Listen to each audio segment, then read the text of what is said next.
الحمدللہ رب العالمین والصلاة والسلام علی سید المرسلین وعلی آلہ وصحبہ اجمعین ومن تبعہم بإحسان الی یوم الدین۔ اعوذ باللہ من الشیطان الرجیم، بسم اللہ الرحمن الرحیم۔ وما امروا الا لیعبدوا اللہ مخلصین لہ الدین، وقال تعالی فاعلم انہ لا الہ الا اللہ واستغفر لذنبک وللمؤمنین والمؤمنات، وقال تعالی انما المؤمنون الذین آمنوا باللہ ورسولہ ثم لم یرتابوا۔ محترم حضرین، ارکان اسلام میں پہلا رکن شہادتین کو اختیار کرنا، اسے قبول کرنا، اس سے متعلق کچھ باتیں گزشتہ درس میں بیان کی گئی۔ شیخ ابن باز رحمہ اللہ نے آگے کی عبارت میں لا الہ الا اللہ کی شرطیں بیان کی اور کہا وَأَمَّا شُرُوطُ لَا إِلَهَ إِلَّا اللَّهِ، رہی لا الہ الا اللہ کی شرطیں فَهِيَ الْعِلْمُ الْمُنَافِي لِلْجَهْلِ، اختصار کے ساتھ انہوں نے ذکر کیا، آگے ہم اس کی شرح جانیں گے انشاءاللہ، کہ پہلی شرط علم ہے، لا الہ الا اللہ کا علم ہو جو جہالت کے منافی ہے، جہالت کے خلاف ہے، برعکس ہے۔ وَالْيَقِينُ الْمُنَافِي لِلشَّكِّ، اور یقین ہو جو شک کی ضد ہے، شک کے برعکس ہے۔ والاخلاص المنافی للشرک، اور اس میں اخلاص ہونا چاہیے لا الہ الا اللہ کے کہنے میں، جو کہ شرک کے منافی ہے، کسی بھی قسم کا شرک آ گیا تو اخلاص نہیں رہا۔ والصدق المنافی للکذب، اور سچائی سچ ہونا چاہیے جو جھوٹ کی ضد ہے، جھوٹ کے منافی ہے۔ والمحبۃ المنافیۃ للبغض، اور ایسی محبت ہو جو بغض ناپسندیدگی نفرت کے خلاف ہے۔ والانقیاد المنافی للترک، اور انقیاد یعنی تابعداری جو ترک کرنے چھوڑ دینے کی ضد ہے اس کے منافی ہے، یعنی لا الہ الا اللہ کو اختیار کرنا، اس کے مطلوبہ لوازم کو اختیار کرنا، نہ کہ اس کو چھوڑ دینا۔ والقبول المنافی للرد، اور لا الہ الا اللہ کو قبول کیا جائے، قبول جو رد کرنے مسترد کرنے کی ضد ہے اس کے منافی ہے۔ اور آٹھویں شرط کے طور پر کہا والکفر بما یعبد من دون اللہ، اور اللہ کے سوا جن لوگوں کی عبادت کی جاتی ہے ان کا انکار کرنا۔ لا الہ الا اللہ اگر یہ نہیں رہا تو یہ لا الہ الا اللہ سلامت نہیں رہے گا۔ شیخ ابن باز نے آگے کہا کہ یہ دو اشعار ہیں جن میں ان شرطوں کو اکٹھا کر دیا گیا، ایسے اور بھی اشعار اہل علم نے بنائے اور اس کو اکٹھا کیا، جس سے یاد رکھنے میں خاص طور سے طلبہ کو، اور عربوں میں ایک عام مزاج ہے کہ یہ اسلام کی بنیادی تعلیمات کو بچوں سے ہی پڑھاتے ہیں، مسابقہ رکھتے ہیں، مقابلے رکھتے ہیں، ان چیزوں کو یاد کراتے ہیں۔ تو اشعار میں چیزوں کا یاد رکھنا اختصار کے ساتھ آسان ہوتا ہے۔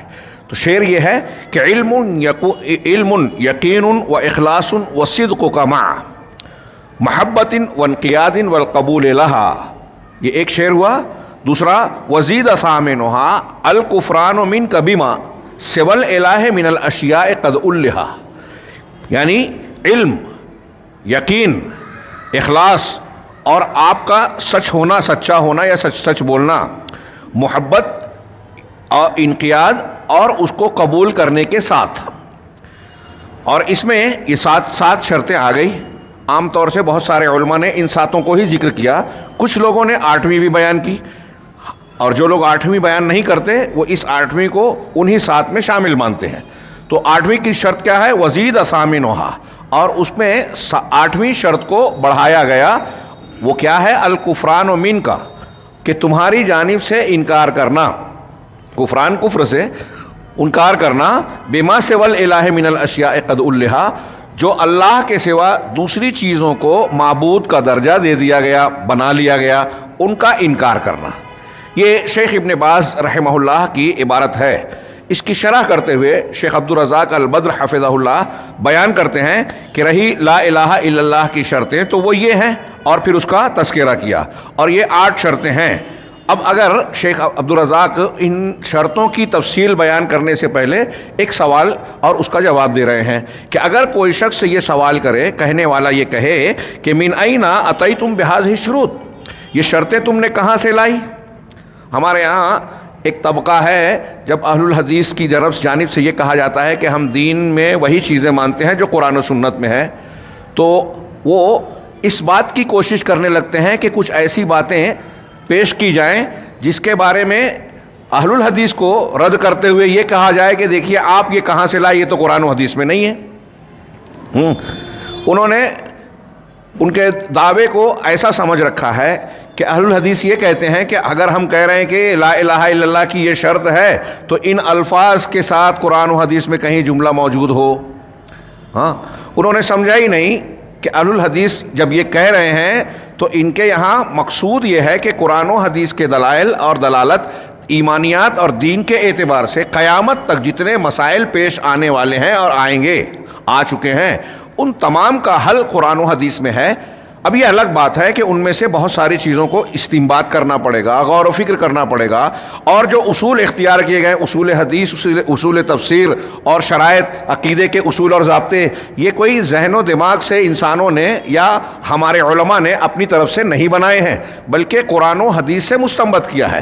یہ جواب بہت اچھی طرح ذہن نشین رکھنا چاہیے۔ اور شیخ نے بھی سوال اٹھایا کہ کوئی کہنے والا کہے کہ یہ شرطیں تم کہاں سے لائے، تو جواب اس کا یہ دیا جائے گا کہ من المصدر الذی استخلصت منہ شروط الصلاۃ و شروط الحج و شروط الصیام و زکوٰۃ، کہ اسی مصدر سے یہ شرطیں نکالی گئی ہیں لا الہ الا اللہ کی، جہاں سے استنباط کیا گیا ہے لا الہ الا اللہ نماز کی شرطوں کو، حج کی شرطوں کو، اس کے علاوہ دیگر جتنی بھی عبادات ہیں ان کی شرطوں کو۔ تو جس طرح نماز کی کچھ شرطیں ہیں، اگر وہ شرط ایک نمازی نے، مصلی نے پورا نہیں کیا تو اس کے نماز پڑھنا بیکار ہوگا۔ مثال کے طور پہ طہارت، وضو کرنا شرط ہے۔ اب ایک آدمی وضو سے نہیں ہے اور وضو کیے بغیر نماز پڑھتا ہے تو شرط صلاۃ کے نہ ہونے کی وجہ سے اس کی نماز باطل ہے۔ اب یہ لفظ آپ کو حدیث میں نہیں ملے گا کہ وضو نماز کے لیے شرط ہے۔ حدیث میں جملہ کیا ہے کہ اللہ رب العالمین نماز کو، صلاۃ کو بغیر طہارت کے قبول نہیں کرتا اور غلول سے صدقے کو قبول نہیں کرتا۔ تو اسی سے یہ نکلا کہ گویا طہارت اور وضو نماز کے لیے شرط ہے۔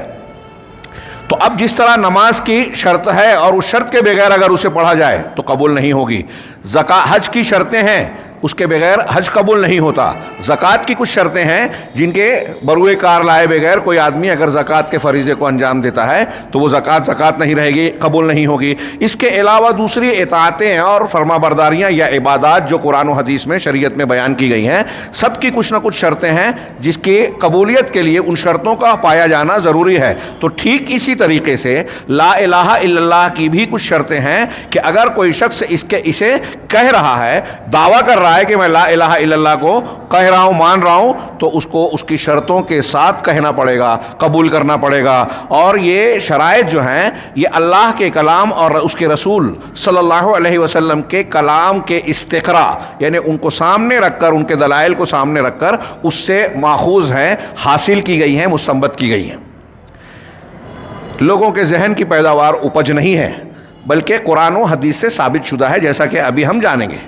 حضرت وہب ابن منبہ رحمہ اللہ تابعی ہیں، ان سے کسی نے کہا، سوال کیا، اس شیخ کی عبارت کا میں ترجمہ بیان کر رہا ہوں کہ وہب ابن منبہ رحمہ اللہ سے کسی نے پوچھا، سوال کیا، الیس لا الہ الا اللہ مفتاح الجنہ، کہ کیا لا الہ الا اللہ جنت کی کنجی نہیں ہے؟ امام بخاری نے تعلیقاً اس کو ذکر کیا ہے، کیا لا الہ الا اللہ جنت کی کنجی نہیں ہے؟ تو حضرت وہب ابن منبہ رحمہ اللہ نے جواب دیا، بلا ولکن لیس مفتاح الا لہ اسنان، ہاں کیوں نہیں، یہ جنت کی کنجی ضرور ہے، لیکن کوئی بھی کنجی ہو، کلید یا چابی جس کو ہم کہتے ہیں، کوئی بھی چابی یا کنجی ہو، اس کے کچھ دندانے ہوتے ہیں، دندانے۔ ہاں، اگر آپ کے پاس کوئی چابی ہے اور کسی بھی تالے میں ڈالے، کیا وہ کھل جاتی ہے؟ چابی اس تالے کے موافق اگر دندانے اپنے اندر رکھتی ہے تو وہ چابی مفید ہے، ورنہ چابی نہیں ہوگی۔ چنانچہ انہوں نے کہا کہ لا الہ الا اللہ کے کوئی بھی چابی ہو اس کے کچھ دندانے ہوتے ہیں. ہاں فتح لکا لہو اسنان فتح لکا, ایسے دندانے ہوتے ہیں جس سے تمہارے لیے وہ دروازہ یا قفل یا تالا کھلتا ہے. وَإِلَّا لَمْ تُفْتَحْ لَكَ, اگر ایسا نہیں ہے, دندانے نہ ہو چابی میں, تو آپ کے لیے آپ کے دروازے نہیں کھلیں گے. شیخ کہتے ہیں کہ وہاب ابن منبہ اپنے اس قول کے ذریعے سے کس بات کی طرف اشارہ کر رہے ہیں؟ وہ اشارہ کر رہے ہیں کہ لا الہ الا اللہ جنت کی کنجی ضرور ہے, لیکن اس کے دندانے کیا ہیں؟ اس کی شرطیں ہیں, ضابطے ہیں, اور اس کی وہ قیود اور پابندیاں جو اللہ کی کتاب اور اس کے رسول صلی اللہ علیہ وسلم کی سنت میں وارد ہیں. ان چیزوں کا جب پایا وجود ہوگا تو لا الہ الا اللہ صحیح ہوگا, ورنہ یہ کہا جائے گا کہ اس کنجی کے دانت ہے ہی نہیں, لہذا تالا کھلے گا ہی نہیں. چنانچہ فَإِن قَالَ قائل, شیخ نے دوسرا سوال اٹھایا, اعتراض نقل کیا کہ اب اگر کوئی کہنے والا یہ کہے کہ ان مجرد النطق بشہادت اللہ الہ الا اللہ ينفع وانها تقبل بدون ضوابط وبدون شروط, اگر کوئی کہنے والا یہ کہے کہ صرف لا الہ الا اللہ کہہ لینا, زبان سے اس کا ادا کر دینا, یہ کافی ہے, انسان کے لیے فائدہ مند ہو جائے گا, اس کی کسی شرط اور کسی ضابطے کی ضرورت نہیں ہے اللہ کے یہاں قابل قبول یا بندے کے لیے مفید ہونے کے لیے. کیونکہ ایک حدیث میں اس طرح کی حدیثیں بہت سی ہیں, نقل کی جاتی ہے کہ جو لا الہ الا اللہ کہے گا وہ جنت میں داخل ہو گیا. ہمارے ہاں مرجیہ ایک فرقہ گزرا ہے, اس نام سے آج آپ فرقے کو نہیں پائیں گے, اور ان کا تعارف کیا جاتا ہے تو لوگ سوچتے ہیں کہ ان کا تعارف کیوں کیا جا رہا ہے جبکہ یہ ہے ہی نہیں, ہم کو سابقہ نہیں ہے. لیکن مرجیہ کی طرح بہت سارے مسلمانوں کا یہ موقف ہے.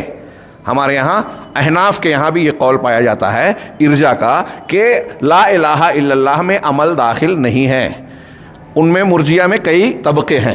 کچھ یہ کہتے ہیں کہ صرف زبان سے لا الہ الا اللہ کسی نے کہہ دیا تو کافی ہے. کسی نے کہا کہ زبان کے ساتھ ساتھ دل سے تصدیق کر دی, کسی نے صرف دل کی تصدیق کو بھی مانا. زبان سے کہنا, اقرار کرنا اور دل سے ماننا یہ کافی ہے ایمان والا ہونے کے لیے, اور وہ ایمان میں عمل کو شامل نہیں مانتے یا ایمان کو مرکب نہیں مانتے. تو نتیجہ یہ نکلتا ہے کہ ان کے یہاں یہ قول پایا جاتا ہے کہ ایک شخص نے لا الہ الا اللہ پڑھ لیا, ایمان کا دعویٰ کر لیا, تو اس کا ایمان اور حضرت جبرائیل علیہ السلام کا, حضرت بکر صدیق اور عمر فاروق کا ایمان برابر ہے, کوئی کمی بیشی نہیں ہے. ایمان میں تفاوت اور تفاضل کے قائل وہ نہیں ہے, جبکہ قرآن, حدیث, عقل و فطرت سب چیزیں اس کا رد کرتی ہے کہ ایمان کے درجات ہیں. قرآن و حدیث کی بے شمار دلیلیں کہتی ہیں, اور ساتھ ہی ساتھ یہ بھی ثابت ہوتا ہے کہ صرف لا الہ الا اللہ اگر کوئی زبان سے کہہ دے تو یہ کافی نہیں ہے. یہ مرجیہ کی بات میں کر رہا ہوں, اور منہجی یا اصولی اعتبار سے میں نے بتایا کہ مرجیہ کے ماننے والوں کی طرح کچھ لوگ پائے جاتے ہیں, اگرچہ وہ اپنے آپ کو مرجیہ نہ کہتے ہوں. پھر ایک تیسرا طبقہ ہے جس میں ہم اور آپ بھی شامل ہیں. ہم میں بہت سارے لوگوں کو یہ خوش فہمی, غلط فہمی اور نادانی لاحق ہے جہالت کی بنیاد پر کہ انہوں نے یہ سمجھ رکھا ہے کہ لا الہ الا اللہ ہم نے کہہ لیا, اب کوئی فرق نہیں پڑتا کہ ہم کچھ بھی کر لے میں. ہاں, اب جہالت کی بنیاد پر ہم دیکھتے ہیں کہ شرط نہ جاننے سے, لا الہ الا اللہ کے معنی مفہوم کو نہ جاننے کی بنیاد پر ہم کتنے جاہل قرآن و حدیث کے ماننے کا دعویٰ کرنے والے لوگوں کو دیکھتے ہیں جو قبل اپنی زبان سے یا اپنے عمل سے شرکیہ چیزوں کا ارتکاب کرتے ہیں, لا الہ الا اللہ کی شرطوں کو پامال کرتے ہیں. اگر ایک آدمی لا الہ الا اللہ کہنے کے بعد ان شرطوں کو پامال کرتا ہے یا ان کو موجود نہیں رکھتا اپنے لا الہ الا اللہ کے ساتھ میں, تو وہ اپنے کلمے کو سلامت نہیں رکھ رہا ہے, کیونکہ جب شرط ختم ہو گئی تو مشروط بھی نہیں رہا. یہ میں پچھلے ہفتے کے درس کو یاد دلاؤں جس میں ہم نے بہت زور دے کر یہ کہنے کی کوشش کی کہ آج مسلمانوں کے طبقات میں یہ بات لوگ جانتے ہیں کہ ایمانیات کن بنیادوں پہ کھڑی ہے, لیکن اس کے معنی مفہوم کو, اس کی شرائط و ضوابط کو, تقاضوں کو فراموش کرتے ہیں. نتیجہ یہ نکلتا ہے کہ اپنے آپ کو مسلمان سمجھنے کے باوجود کتنے لوگ اسلام کے دعوے پر پورے نہیں اترتے. محتاط جملہ کہہ رہا ہوں میں, شرک کرتے ہیں, کفر کرتے ہیں, ایسے اعمال و اقوال کو اختیار کرتے ہیں جو لا الہ الا اللہ اور عقیدے اور ایمان کے صریح خلاف ہے. ظاہر سی بات ہے کہ یہ جہالت کا نتیجہ ہے. اور میں ایسا مانتا ہوں, میں کیا مانتا ہوں, قرآن و حدیث دلالت کرتی ہیں بہت واضح طور پر کہ اگر ہمارا ایمان ہی درست نہیں ہے تو ہم اللہ تعالیٰ کی رحمتوں, مدد, حفاظت کے مستحق نہیں ہیں. مسلمانوں پر بین الاقوامی سطح پر, ملکی سطح پر, مقامی سطح پر, ہمارے گھریلو سطح پر جو پریشانیاں, فتنے, عذاب کی شکل میں آ رہے ہیں, اس کی سب سے بڑی بنیادی اصل اہم وجہ ایمان کا خراب ہونا ہے. اور باقی چیزیں تو اس کے مطابقت اور ضمن میں آتی ہیں جس پر ہمارے لوگ جو ہے بہت محنت کرتے ہیں. تو اگر مسئلہ درست کرنا ہے, کسی درخت کی خرابی ہے, تو شاخ پتیوں پہ محنت کرنے سے پہلے جڑ پر محنت کرنا چاہیے. اور اسلام کی جڑ ایمان ہے, عقیدہ ہے, یہ ارکان دین ہے, اس پر محنت کرنا چاہیے. لوگ اس سے ہمارے مالیگاؤں کی زبان میں کنی کاٹ جاتے ہیں, اعراض کرتے ہیں, اس میں سمجھتے ہیں کہ کون اس جھنجھٹ میں پڑے, یہ بیان کریں گے تو بہت سے لوگوں کے عقیدے, منہج اور مسلک کا رد ہوگا. اور ہم کو رد نہیں کرنا ہے, میٹھی میٹھی باتیں بیان کرنا ہے. اگر ایسا ہی تھا تو اللہ رب العالمین نے پیغمبروں کو کیوں بھیجا؟ اللہ کے نبی صلی اللہ علیہ وسلم کو جو سماج اور معاشرہ صادق و امین اور سب سے اچھے اخلاق والا مانتا تھا, کس بنیاد کا جھگڑا تھا, کیوں مارنا چاہتے تھے, کیوں دشمنی ملی, کیوں ہجرت پر مجبور کیا, قتل کی کوشش کی, جنگیں کی, مخالفت کی, الزامات لگائے, نفسیاتی ذہنی اذیتیں پہنچائے, کیوں؟ اب اس کیوں کا جواب جب ہم دیکھیں تو یہ کہنا پڑے گا کہ آج ہم اس جھنجھٹ کو مول لے لینا نہیں چاہتے. شرک کا رد کر رہے تھے رسول اللہ صلی اللہ علیہ وسلم, اور جب شرک کا رد کر رہے تھے تو ان کے آباء و اجداد, رسم و رواج اور پرکھوں کے بنے دین کو گویا وہ لوگ دیکھ رہے تھے کہ ان کی دعوت سے تو اس کا جو ہے نام و نشان مٹ جائے گا, اس کے پرخچے اڑ جائیں گے. لہٰذا دشمنی کی بنیاد یہ تھی. آپ کے اخلاق سے, آپ کے کردار سے کوئی اختلاف نہیں تھا. دنیاوی اعتبار سے نبی کریم صلی اللہ علیہ وسلم سے کوئی لینا دینا نہیں تھا ان لوگوں کو کہ اللہ کے رسول صلی اللہ علیہ وسلم نے ان کی کوئی پراپرٹی اور کسی جائیداد اور کسی اور چیز پر دعویٰ کر لیا ہو, سرداری ان کی مانگ لی ہو, نہیں, بلکہ یہ عقیدے کا اختلاف تھا. اور آج ہم اسی عقیدے کے اختلاف کو بیان کرنے سے بدکتے ہیں. دوسرے تو دوسرے, بہت سارے ہمارے درمیان کے اہل السنہ والجماعہ, اہل الحدیث کہلانے والے خواص بھی ایسا سمجھتے ہیں کہ یہ دعوت کے تقاضوں کے منافی ہے. یہ ٹھیک ہے کہ آپ مثبت انداز میں دعوت کا کام انجام دیں, یہ بھی صحیح ہے کہ حکمت کو بروئے کار لانا چاہیے, لیکن حکمت اور مثبت کا یہ معنی ہرگز نہیں ہے کہ اگر ہمارے صفوں میں, ہماری سماج اور معاشرے میں, عقیدے میں, عمل میں, قول میں شرکیات پائی جاتی ہیں, بدعات پائی جاتی ہیں, قرآن و حدیث کی مخالفتیں پائی جاتی ہیں, تو آپ اتنی حکمت اور مثبت انداز اختیار کریں کہ ایک ارتکاب کرنے والوں کو پتہ ہی نہیں چلے کہ ہم گمراہ ہو چکے ہیں, ہمارا کلمہ جو ہے وہ جو ہے خطرے میں پڑ چکا ہے یا ٹوٹ پھوٹ کا شکار ہو چکا ہے, ہمارا رسول اللہ صلی اللہ علیہ وسلم سے تعلق اور آپ کے حقوق کے تعلق سے معاملہ ہی بگڑا ہوا ہے. آپ اتنی حکمت سے کام کریں کہ وہ جو ہے چیزیں جو ہے ان کو پتہ ہی نہ چلے, تو یہ بات دعوت و تبلیغ کے تقاضوں کے سراسر خلاف ہے. امر بالمعروف کے ساتھ نہی عن المنکر لازم ہے, اور نہی عن المنکر اللہ کے عذاب سے بچاؤ کے لیے ضروری ہے. قرآن و حدیث کی بہت دلیلیں ہیں. واتقوا فتنة لا تصيبن الذين ظلموا منكم خاصة, یہ قرآن کی ایک آیت ہے کہ اس فتنے سے, عذاب سے تم ڈرتے رہو, بچتے رہو, جو تم میں سے صرف ظالم لوگوں کو نہیں پکڑے گا. اگر تمہارے سماج میں برائی جس میں سر فہرست شرک ہے, پھر بدعت ہے, پھر کبیرہ گناہ ہے, اگر یہ گناہ عام ہوتا ہے تو اللہ کا عذاب آئے گا, اور آئے گا تو گنہگار لوگوں کے ساتھ ساتھ اچھے مسلمانوں اور اچھے لوگوں کو بھی اپنی لپیٹ میں لے لے گا. یہ نہی عن المنکر نہ کرنے کا انجام ہے. آپ مثبت اور حکمت کے چکر میں یہ نہیں کہہ سکتے. اگر یہ معنی ہے تو معاف کیجئے گا کہ آپ کے ذہن و دماغ کی جو حکمت کا معنی ہے وہ انبیاء کرام علیہ الصلاۃ والسلام کی دعوت میں آپ کو نظر نہیں آئے گا. وہاں شرک کو کبھی قبول نہیں کیا گیا, اللہ کے حقوق میں آمیزش اور ملاوٹ کو کبھی قبول نہیں کیا گیا. تو ان چیزوں کو ذہن نشین رکھیے اور جائزہ لیجئے. دوسروں سے پہلے اپنے اور اپنے گھر کا جائزہ لیجئے کہ ہمارے گھروں میں بہت ساری شرکیات پائی جا رہی ہیں آج.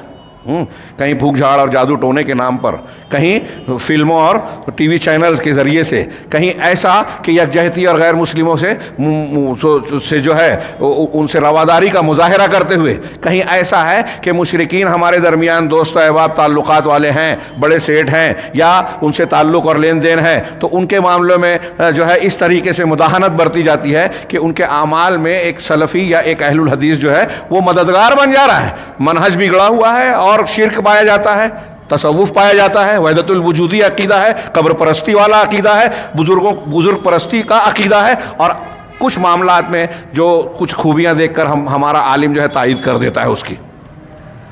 اس کی یہ تائید ایک جاہل آدمی کو یہ میسج دیتی ہے کہ اس کا عقیدہ اور منہج بھی صحیح ہے. ہاں بعض مقامات پر بعض حالات میں یہ نہیں کہتا کہ مشرک کافر کے اندر اگر اچھائی ہے تو اس اچھائی کو اچھائی نہ بولا جائے، بولا جائے گا، لیکن طریقے سے، سلیقے سے، عوام اور جہال کو غلط میسج نہ جائے، اور ہم اپنے آپ کو اچھا بتانے کے لیے، اس کو خوش رکھنے کے لیے غلط کو غلط نہ کہیں، یہ غلط ہے.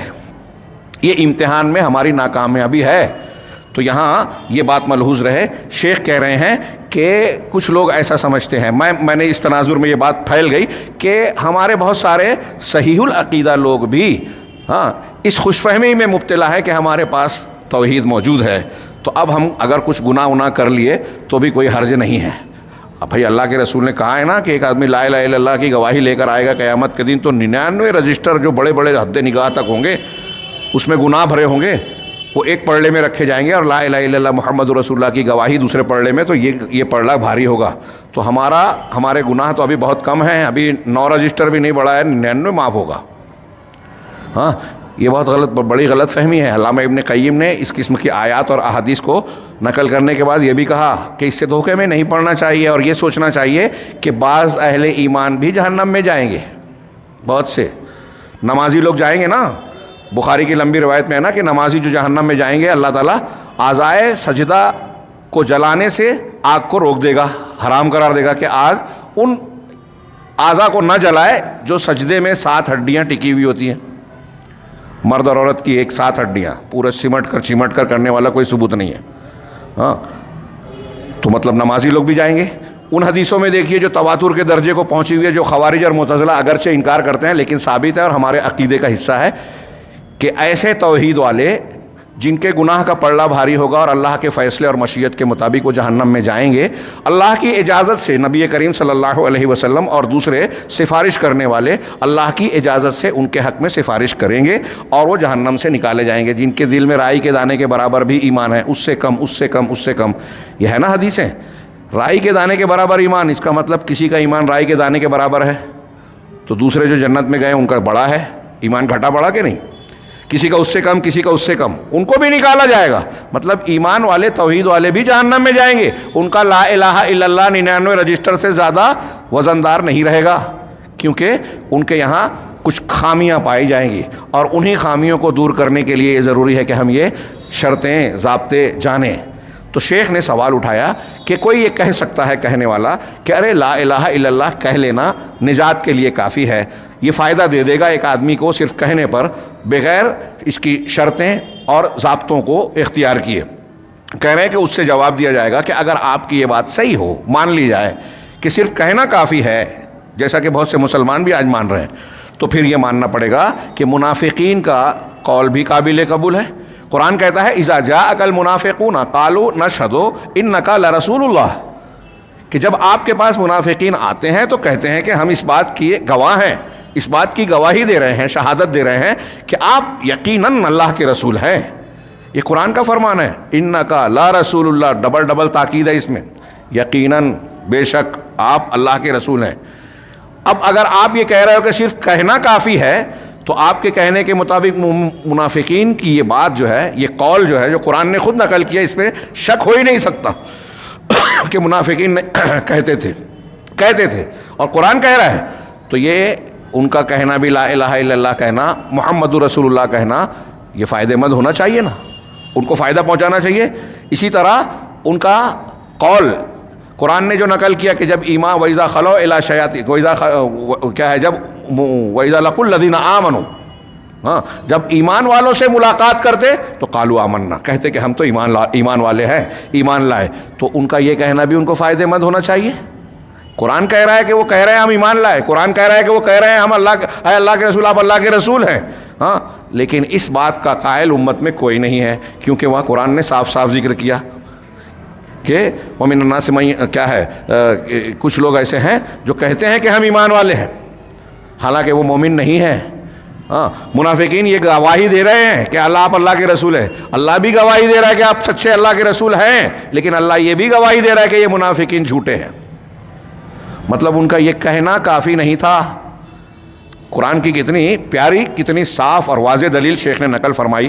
چنانچہ شیخ عبدالرزاق آگے کہتے ہیں، چنانچہ لا الہ الا اللہ اس کے کہنے والے کے صرف کہنے سے، مجرد نطق سے، زبان سے کہہ دینے سے اللہ کے یہاں قبول نہیں ہو جائے گا، بلکہ اس کی شرطیں، ضابطے جو قرآن و حدیث سے حاصل شدہ ہیں، حاصل کیے گئے ہیں، ان کا پایا جانا ضروری ہے۔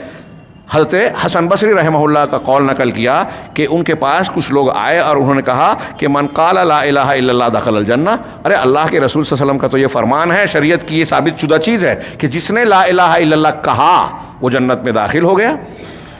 جس نے کہا کافی ہے، گویا اتنا کہنا، وہ یہ کہنا چاہ رہے ہیں حسن بصری رحمہ اللہ سے۔ تو حسن بصری رحمہ اللہ نے آگے کیا کہا؟ من قال لا، اس کا جواب دیا، من قال لا الہ الا اللہ فأدى حقها وفرضها دخل الجنہ، کہ جس شخص نے لا الہ الا اللہ کہا اور اس کے حق اور فرض کو ادا کیا، اس کلمے کا جو حق ہے اسے انجام دیا، اس کی بنیاد پر جو آپ پر فرض عائد ہوتا ہے اس فریضے کو ادا کیا، تب وہ جنت میں جائے گا۔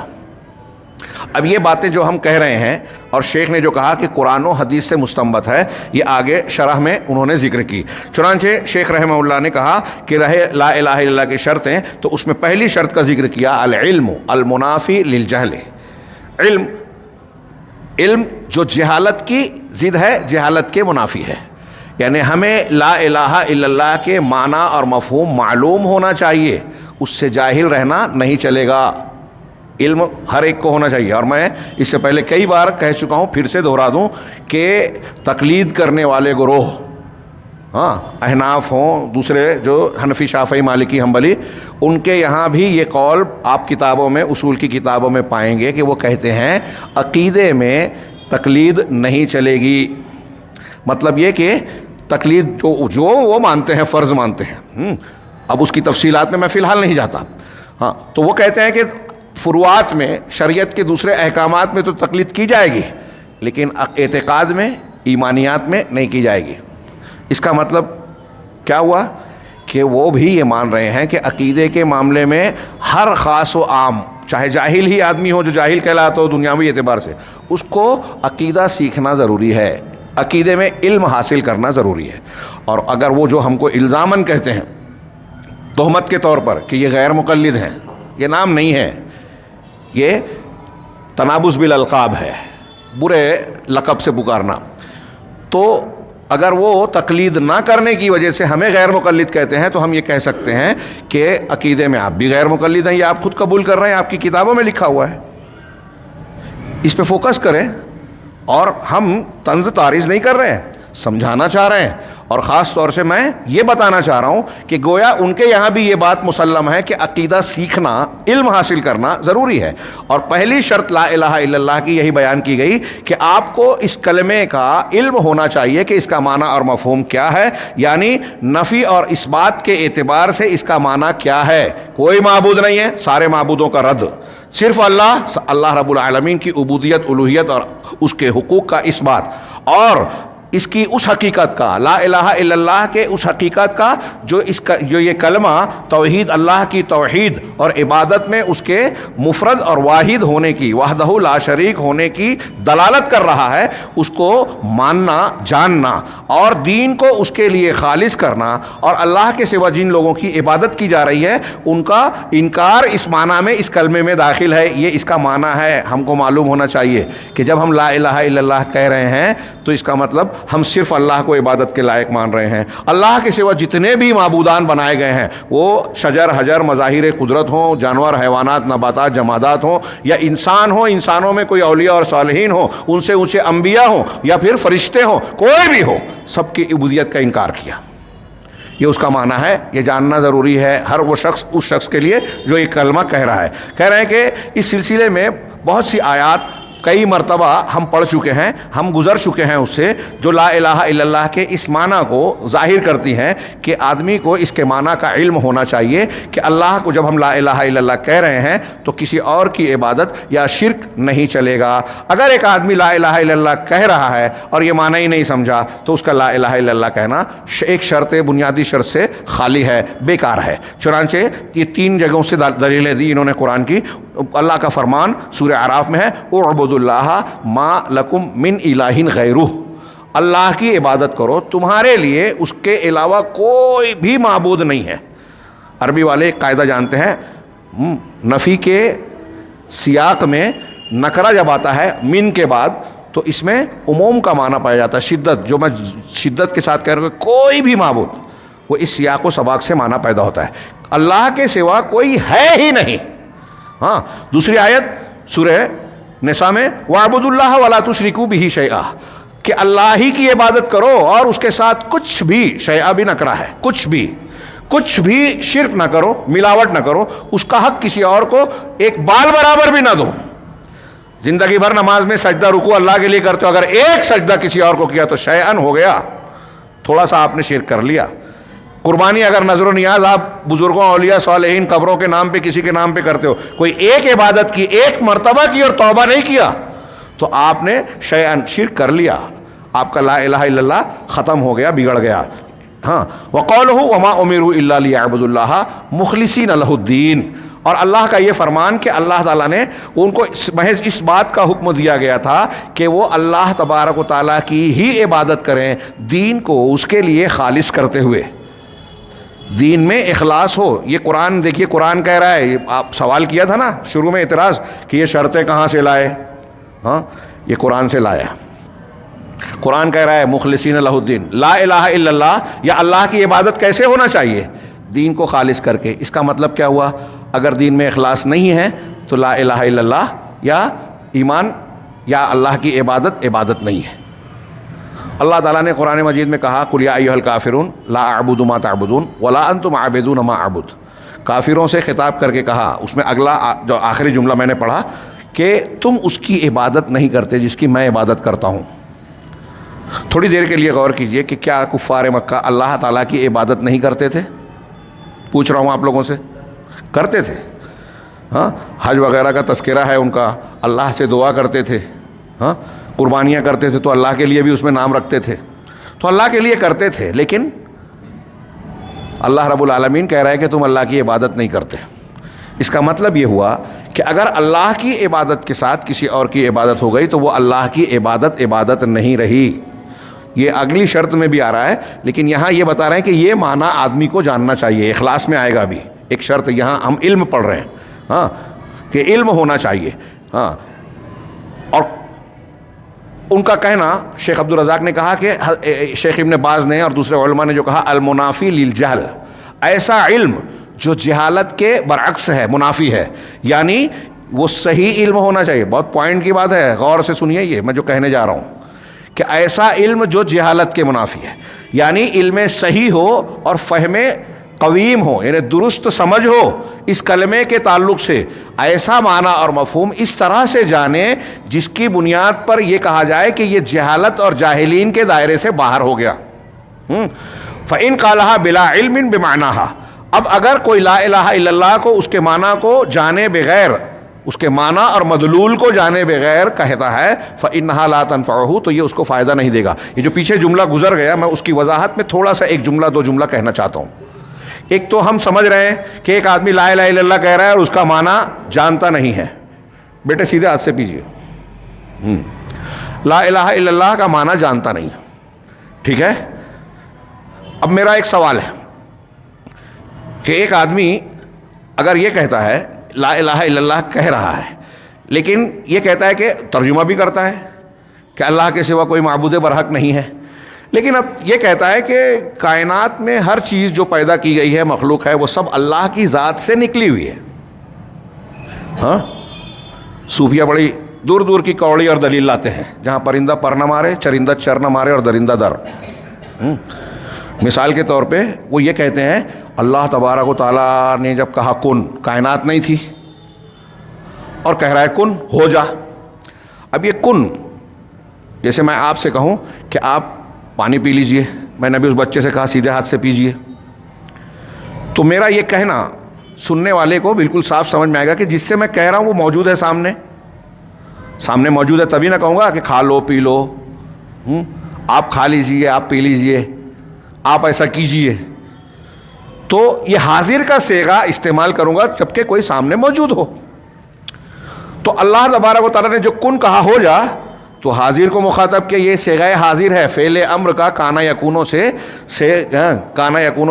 صیغہ خطاب ہے، حاضر کو مخاطب کیا کر کے کہا جاتا ہے ایسا کر، قل تم کہو، قل جیسے قل ہے کہو، ایسے کن ہے ہو جا۔ تو صوفیہ نے سوال اٹھایا وحدت الوجود کو ثابت کرنے کے لیے قرآن سے دلیل دے رہا ہے، نعوذ باللہ، قرآن سے شرک کی دلیل ہو سکتا ہے؟ کیا دلیل دے رہے ہیں؟ لوگوں کو کس طرح گمراہ کر رہے ہیں کہ اللہ رب العالمین نے کہا کن ہو جا، اس کا مطلب یہ ہوا کہ جس کو کہہ رہا ہے رب العالمین وہ سامنے موجود ہے یا وہ موجود ہے۔ اب جب اللہ رب العالمین نے کائنات کو یا پہلی مخلوق کو پیدا کیا اور اس کو کہا کہ ہو جا، اور کوئی چیز تھی ہی نہیں، تو خطاب کس سے کیا؟ موجود کون تھا؟ اگر کوئی نہیں تھا تو کن کہنا غلط ہے۔ تو ہم ان سے پوچھیں کہ پھر اگر وہ نہیں تھا تو اللہ تعالیٰ کو کیا کہنا چاہیے تھا؟ وہ حضرات بتائیں، نمبر ایک۔ نمبر دو، کچھ چیزیں ایسی ہوتی ہے کہ انسان یا ہم بھی بعض چیزیں سامنے ہمیں دکھائی نہیں دیتی لیکن ہمارے ذہن و دماغ میں ہوتی ہے، ذہن و دماغ میں ہوتی ہے، ہم کو معلوم ہے کہ وہ سن نہیں رہا ہے، وہ سنتا نہیں ہے، لیکن ہم اس کو خطاب کی طرح ذکر کرتے ہیں۔ جیسے مثال کے طور پہ کوئی جامد چیز آ جائے، ارے یار تمہیں ابھی ہی آنا تھا، ہوا کو، اے ہوا کیا تو اس وقت میرا ایک کام کرے گی کیا؟ تو ہم ہوا کو خطاب کر رہے ہیں، وہ سن رہی ہے، ایک بات۔ دوسری چیز یہ کہ اللہ رب العالمین نے ایک چیز کا ارادہ فرمایا کہ میں کائنات بنانا چاہتا ہوں، عرش کی بنانا چاہتا ہوں، قلم کی تخلیق کرنا چاہتا ہوں۔ اب اللہ رب العالمین نے جب ارادہ کیا تو جو چیز ارادہ اللہ تبارک و تعالیٰ کی مراد ہے، یعنی جو چاہتا ہے، وہ اللہ رب العالمین کے فیصلے میں آ گئی، فیصلے میں آ گئی اور اب وجود پانے والی ہے، تو وہ حاضر کی طرح ہی ہے۔ صوفیہ کہتے ہیں کہ نہیں، اس کا مطلب یہ ہے کہ جب کوئی نہیں تھا تو اللہ نے کہا ہو جا، تو اللہ نے کسی اور سے نہیں کہا، خود اپنے آپ سے کہا۔ لہذا عرش، قلم، کائنات، آسمان، زمین، پیڑ، پہاڑ، پودے، نباتات، جمادات، حیوانات، سب اللہ کی ذات سے نکلے، اس لیے سب میں اللہ ہے۔ انا للہ و انا الیہ راجعون۔ کتنا غلط معنی ہے قرآن کی تحریف، اپنی عقل سے، فلسفے سے، قرآن کے ذریعے سے بہانہ بنا کر بیچ میں ڈال کر شرک کو ثابت کیا جا رہا ہے۔ یعنی اس تشریح کا نتیجہ، یہ ایک دلیل دی ان کی میں نے، ایسے گھما پھرا کے بہت کچھ بیان کرتے ہیں، تو کیا نتیجہ نکلا؟ اس کا نتیجہ یہ نکلا کہ وہ یہ کہنا چاہ رہے ہیں کہ دنیا کی ہر چیز میں اللہ ہے۔ نعوذ باللہ، نعوذ باللہ، ان کے یہاں اقوال ہے، کتے بلی میں بھی ہے۔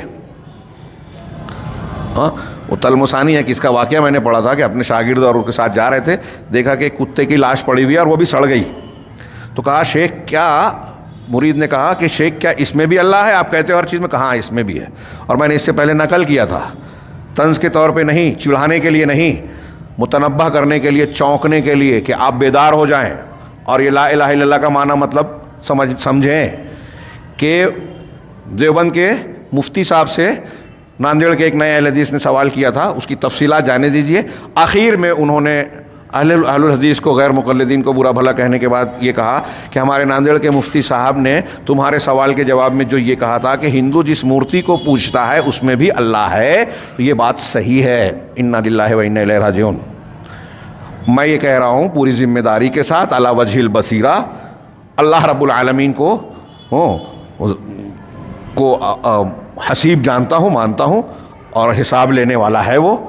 اس بنیاد پر یہ کہہ رہا ہوں کہ ہمارا یہ فرض ہے کہ ہم اس کے وضاحت کریں، صحیح بات بتائیں۔ تمام انبیاء نے توحید ہی بتائی ہے، ہم یہ کہہ رہے ہیں کہ ان کا یہ قول انتہائی باطل، لغو اور گمراہی پر مبنی ہے۔ اللہ اہل سنت والجماعت کا عقیدہ ہے، اس عقیدے کو اگر کوئی اختیار کرتا ہے تو وہ اہل السنہ والجماعت، صحابہ، قرآن، حدیث پر کے عقیدے پر نہیں ہے، لکھ لیجئے۔ اہل السنہ والجماعہ کا بے شمار دلائل، نقلی اور عقلی فطری دلیلوں کی بنیاد پر یہ عقیدہ ہے کہ خالق اور مخلوق دو الگ چیزیں ہیں، اللہ الگ ہے، مخلوق الگ ہے۔ مخلوق اللہ کے اندر نہیں ہے، اللہ مخلوق کے اندر نہیں ہے، جیسا کہ یہ حلولی وحدت الوجودی کہتے ہیں۔ یہ جو تفصیل میں نے بیان کی، آپ یہ نہ سمجھیں کہ محض ایک تفنن طبع معلومات یا یہ بتا رہا ہوں کہ یہ فلاں فلاں غلط ہیں، یہ سمجھانے کے لیے کہ جو لوگ لا الہ الا اللہ کا ورد اور فضائل سمجھ کر اس کو پڑھتے رہتے ہیں، لیکن اگر وحدت الوجود کو مان رہے ہیں تو اس کا مطلب یہ ہوا کہ چاہے وہ ترجمہ تو کر رہے ہیں لا الہ الا اللہ کا کہ اللہ کے سوا کوئی معبود برحق نہیں ہے، لائق عبادت نہیں ہے، لیکن وہ لا الہ الا اللہ کا معنی سمجھ نہیں رہے۔ اگر اس کا معنی سمجھ جاتے تو یہ نہیں کہتے کہ ساری چیز میں اللہ ہے، ساری چیز میں اللہ ہے۔ علامہ ابن ابی العز حنفی رحمہ اللہ نے شرح العقیدۃ الطحاویہ میں ایک جگہ ایک قول کا رد کرتے ہوئے کہا کہ یہ قول جو ہے حلول اور اتحاد تک پہنچاتا ہے۔ حنفی ہیں، اور یہ یاد رکھیں کہ پرانے احناف امام طحاوی رحمہ اللہ، علامہ ابن ابی العز، امام ابو حنیفہ رحمہ اللہ کی طرح اہل الحدیث اہل السنہ والجماعہ کے عقیدے پہ تھے، صوفیوں کے عقیدے پہ نہیں تھے، اشعری ماتریدی کے عقیدے پہ نہیں تھے، جس کے آج بہت سارے حنفی جس کی طرف نسبت کرتے ہیں۔ تو میں کیا کہہ رہا تھا کہ علامہ ابن ابی العز حنفی رحمہ اللہ کہتے ہیں کہ حلول اور اتحاد کا ذکر کرنے کے بعد شرح العقیدۃ الطحاویہ اٹھا لیجئے، اس میں لکھتے ہیں کہ یہ قول نصارہ سے زیادہ قبیح ہے، شرک اور کفر میں نصارہ سے زیادہ بڑا کفر والا ہے۔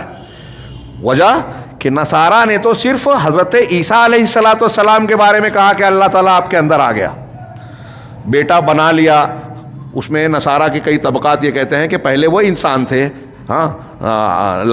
ناسوت تھے، پھر لاہوت ان کے اندر داخل ہو گیا، یعنی انسان تھے، اللہ نے الوہیت کو ان کے اندر القاء کیا اور وہ الہ ہو گئے، بیٹے بن گئے۔ تو بیٹا بنایا، ایک ہے بیٹا ہونا، ایک ہے بیٹا بنانا۔ تو نصارہ میں دونوں قول پائے جاتے ہیں۔ کچھ طبقات یہ کہتے ہیں کہ بیٹے تھے نہیں، بنا لیا، کچھ کہتے ہیں کہ بیٹا بنا کے پیدا کیا۔ تو بنانا جو کہہ رہے ہیں یا جو دونوں شکلوں میں کہ حضرت عیسیٰ کے اندر صرف اللہ تعالیٰ کو مانا کہ اللہ تعالیٰ ان کے اندر ہے، تو قرآن نے کیا فتویٰ دیا، کیا حکم لگایا ان پر؟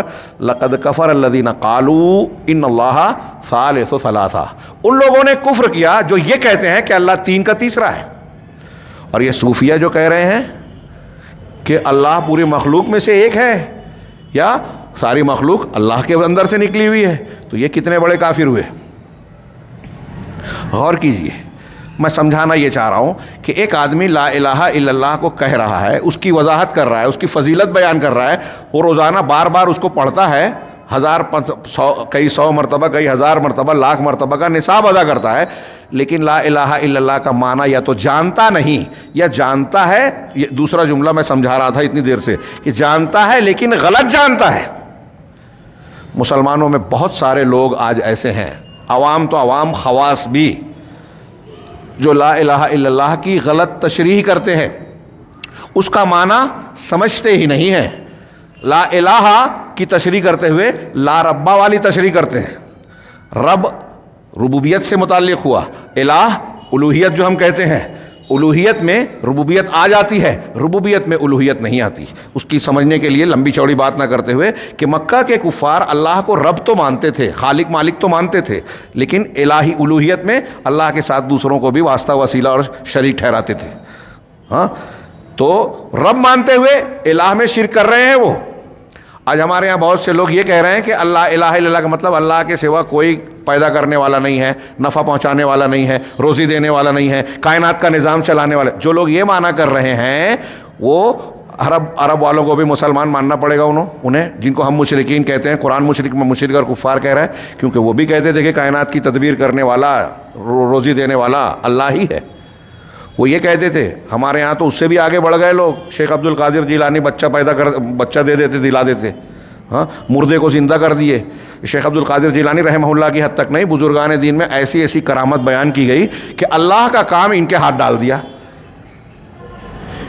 جو یہ بیان اس طرح کے واقعات بیان کر رہے ہیں، اب وہ لا الہ الا اللہ کا ترجمہ کر رہے ہیں کہ اللہ کے سوا کوئی لائق عبادت نہیں ہے، لیکن وہ اس طرح کے واقعات کو مان کر اور یہ مان کر کہ ہم فلاں قبر پر فلاں بزرگ کو پکار سکتے ہیں، ان سے استغاثہ کر سکتے ہیں، ان کے آگے سجدہ کر سکتے ہیں، پیر صاحب کے پیر پر پیشانی رکھ کر سجدہ کر سکتے ہیں، جیسا کہ کلپس آ رہی ہیں آج کل، ایسے آپ دیکھ سکتے ہیں، اور اس قسم کی شرکیات وہ کر رہے ہیں۔ اس کا مطلب یہ کہ انہوں نے لا الہ الا اللہ کو مانا نہیں ہے یا اس کا معنی سمجھا نہیں ہے۔ تو لا الہ الا اللہ کا معنی جاننا اور صحیح جاننا، شیخ نے کہا صحیح جاننا، اس طرح جاننا کہ یہ نہ کہا جائے کہ یہ جاہل ہے یا جاہلین میں شمار ہوتا ہے۔ اس کی دلیل کیا ہے کہ لا الہ الا اللہ کا علم ہونا شرط میں شامل ہے، شروط میں شامل ہے، تو اس کی ایک دلیل نقل کی اللہ رب العالمین کا فرمان فَاعْلَمْ أَنَّهُ لَا إِلَٰهَ إِلَّا اللَّهُ وَاسْتَغْفِرْ لِذَنبِكَ وَلِلْمُؤْمِنِينَ وَالْمُؤْمِنَاتِ۔ فَاعْلَمْ، اللہ آرڈر دے رہا ہے، حکم دے رہا ہے کہ جان لو، یعنی علم حاصل کرو۔ کیا علم حاصل کرو؟ انہو لا الہ الا اللہ، اس بات کا علم حاصل کر لو کہ اللہ کے سوا کوئی معبود برحق ہے ہی نہیں۔ لا الہ الا اللہ کا علم حاصل کرو، یہ قرآن کہہ رہا ہے، سورہ محمد کی آیت ہے، آیت نمبر 19۔ ہاں، اور اپنے گناہ کی بخشش طلب کرو، مغفرت طلب کرو، مومنوں کے، مومن مردوں اور عورتوں کے لیے بھی مغفرت طلب کرو۔ ہاں، آگے فبدأ بالعلم اذ هو الاساس۔ اب لا الہ، اس کا مطلب کیا ہوا کہ لا الہ الا اللہ ہم کہنے جائیں اس سے پہلے علم کا ہونا ضروری ہے۔ اس سے علم کی فضیلت بھی معلوم ہوتی ہے کہ کوئی بھی دین کا کام، دنیا کا کام آپ اگر کرنے جا رہے ہیں تو آپ اسی وقت صحیح کریں گے جب آپ کو اس کا صحیح علم ہوگا۔ تو عمل سے پہلے علم ہے۔ امام بخاری نے یہی باب باندھا، اس آیت کو نقل کیا، ساتھ میں کہا چنانچہ اللہ تبارک و تعالیٰ نے علم کے ذریعے سے شروعات کی۔ کیوں؟ اس لیے کہ اذ هو الاساس، یہی اساس ہے، بنیاد ہے۔ وقال سبحانہ، اور اللہ سبحانہ و تعالیٰ نے ایک آیت میں یہ فرمایا الا من شہد بالحق وهم یعلمون۔ یہ سورہ زخرف کی آیت ہے۔ مفسر ترجمہ کیا ہے کہ جس شخص نے حق کی گواہی دی، شہادت دی، وہم یعلمون، جانتے ہوئے، اس حال میں کہ وہ جانتے ہیں، علم رکھتے ہیں۔ تو اس کو ہماری بحث سے اس کا تعلق، مفسرین کہتے ہیں الا من شہد بالحق، جو حق کی گواہی دے۔ تو اس کا معنی کیا ہے حق کی گواہی کا؟ تو مفسرین نے کہا حق کی گواہی یعنی لا الہ الا اللہ کی گواہی دے۔ یہ سلف کی تفسیر ہے، لا الہ الا اللہ کی گواہی دے۔ وہم یعلمون اے یعلمون معنی ما شہدوا بہ، یعنی جس کی گواہی وہ دے رہے ہیں اس کا معنی انہیں معلوم ہو۔ یہ دیکھیے قرآن کی آیت اور سلف کی تفسیر کی روشنی میں، مختصر میں ہمارے یہاں کئی صفحہ یہ تفسیر کریں گے، یہ معنی نہیں آئے گا جو سلف نے بیان کیا کہ جو لا الہ الا اللہ کی گواہی دے رہا ہو اس حالت میں کہ اس گواہی کا کیا معنی اور مطلب ہوتا ہے اس کا علم بھی اسے ہو، تو پھر اس کے لیے آگے کی فضیلت ہے۔ صحیح مسلم میں ہمارے نبی جناب محمد رسول اللہ صلی اللہ علیہ وسلم کا ارشاد وارد ہے، منقول ہے ایک حدیث میں۔ آپ نے فرمایا من مات وہو یعلم، من مات وہو یعلم۔ ابھی ایک حدیث سنی تھی ہم نے قالا، ابھی ایک حدیث پڑھیں گے یا پڑھی ہے من شہدہ، جو گواہی دے، کہیں ہے جو گواہی دے، کہیں ہے جو کہے، اور یہاں کیا ہے وہو یعلم، جو گواہی، جو مر جائے اس حالت میں کہ وہ علم رکھتا ہو، اس کی موت اس حالت میں آ رہی ہے کہ اسے علم ہو۔ کس بات کا علم ہو؟ انہو لا الہ الا اللہ، کہ اللہ کے سوا کوئی معبود برحق نہیں ہے۔ دخل الجنہ، تو وہ جنت میں داخل ہو گیا۔ ہاں، قالا، جس نے لا الہ الا اللہ کہا والی حدیث، قالا زبان سے ہوتا ہے، اور علم یعلم علم دل سے ہوتا ہے، مطلب دل میں لا الہ الا اللہ اور اس کا علم ہونا چاہیے۔ ہاں، فاشترط العلم، تو نبی کریم صلی اللہ علیہ وسلم نے، کسی مولوی صاحب نے نہیں، اللہ کے نبی صلی اللہ علیہ وسلم نے لا الہ الا اللہ کے جنت میں داخل کروانے کے لیے شرط کیا رکھی کہ اس کا علم ہونا چاہیے۔ یہ پہلی شرط تھی، اس کی تھوڑی سی تشریح، 6-7 شرطیں باقی ہیں، انشاءاللہ آئندہ ہفتے کے درس میں ہم اس کو جانیں گے اور پڑھیں گے۔ میں چاہوں گا کہ ان شرائط کو نہ صرف آپ سنیں بلکہ اچھی طریقے سے ضبط کریں، اور اگر ریکارڈنگ کے ذریعے یا کسی ذریعے سے ہو سکے تو اپنے گھر کی خواتین، ماؤں بہنوں کو، بچوں کو یہ شرطیں بتائیں، سمجھائیں، یاد کرائیں۔ ہاں، انعام دیں ان کو اس بات پر کہ شرطیں سنائیے یا تشریح کیجئے، اور جو کر دے ہوئے بچہ اس کو انعام دیجئے، حوصلہ افزائی کیجئے۔ ہاں، یہ آپ کا یہ عمل ان کی تربیت کا، تاسیس کی تاسیس ہوگی۔ ہاں، اہل علم عرب میں جو بڑے علماء محققین ہیں وہ کہتے ہیں تعلیم کے طریقے میں تاسیس ہونی چاہیے، یعنی پہلے تاصیل اور تاسیس کہتے ہیں، بنیاد ڈالنا۔ بنیاد میں آپ جو حقائق ہیں دین کے، اس کی بنیادوں کو سرسری اور مختصر طور سے بچوں کو بتائیں پہلے، اور پھر بتدریج حسب ضرورت اس کی کچھ تشریح، زیادہ تشریح حسب ضرورت کرتے جائیں۔ اللہ رب العالمین ہم کو دین سیکھنے اور اس کے مطابق زندگی گزارنے کی توفیق عطا فرمائے اور اس کی برکت سے کامیابیوں سے نوازے۔ وآخر دعوانا ان الحمد للہ رب العالمین وصلی اللہ علی نبینا محمد۔